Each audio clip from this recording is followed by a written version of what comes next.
راستے پر آپ نے ڈال دیا ہے تو اب آپ کی ذمہ داری ہے کہ اس کو اسی راستے پر باقی رکھیے۔ کبھی کبھی جذبہ یہ بنتا ہے کہ حافظ بن جائے، حافظ بننے کے بعد کچھ اور پڑھائیں گے، کچھ اور لکھائیں گے۔ جی تو ہم گزارش کرتے ہیں، ہمارے بڑے حضرت رحمۃ اللہ علیہ، ہماری یہ مسجد شاہ ابو سعود، ہمارے بڑے حضرت دارالعلوم سبیل الرشاد کے بانی و محتمم حضرت علامہ ابو سعود صاحب رحمۃ اللہ علیہ، ان کے سب سے چھوٹے بھائی تھے مولانا اسماعیل صاحب۔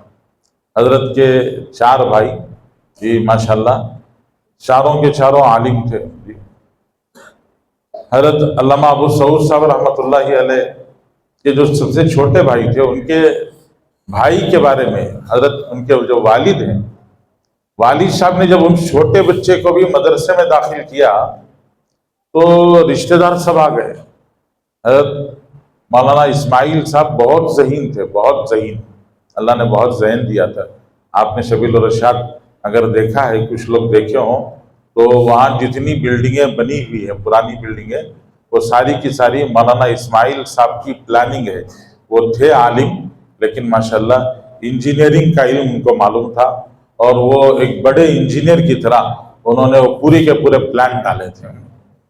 اور بہت سارے گھر جتنے ہمارے سبیل الرشاد کے اطراف اساتذہ کے گھر بنے، ان سارے گھروں کے پلان بھی حضرت نے ہی ڈالے تھے۔ تو بہت ذہن اللہ نے دیا تھا، بہت جی فراست، ذہانت تھی، چھوٹی عمر میں بھی ذہانت ظاہر ہوتی تھی۔ تو رشتہ داروں نے کہا سب کو تو آپ نے ماشاءاللہ مدرسے میں عالم حافظ بنایا، یہ ایک بچہ ہے، اس کو انجینئر بنائیے، ڈاکٹر بنائیے، کچھ تو بنائیے۔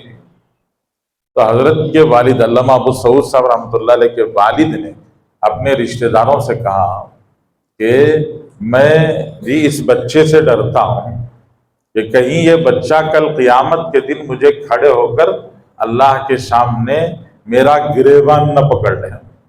میں نے اس کو انجینئر بنا دیا، ڈاکٹر بنا دیا، تو کل قیامت کے دن جب دوسرے بچے جنت کے درجے پر قرآن پڑھ کے چڑھ رہے ہوں گے اور عالم ہونے کی وجہ سے وارث نبی بن کر وہ اونچی اونچی شان پا رہے ہوں گے، تو تب اگر میں نے اس بچے کو عالم حافظ نہیں بنایا تو یہ آ کے میرا گریبان پکڑ کے پوچھے گا میں نے کیا آپ کے ساتھ میں غلط کیا تھا کہ آپ نے میرا راستہ بدل دیا؟ میں نے آپ کے ساتھ میں کیا غلط کیا تھا کہ آپ نے میرا راستہ بدل دیا؟ ہمارے بھائیوں کو تو اس راستے پہ ڈالا اور میرا راستہ بدل کر آپ نے میرا نقصان کیوں کیا؟ تو کہیں یہ بچہ مجھ سے یہ سوال نہ کرے، اس لیے میں اس بچے کو بھی اسی راستے پر ڈالنا چاہتا ہوں۔ تو اس لیے بزرگوں، یہ میں آپ سے یہ عرض کرنا چاہتا ہوں کہ یہ ہماری طرف سے جو اولاد ہم نے دین کے لیے دی ہے، اس کو دین کے حوالے کریں۔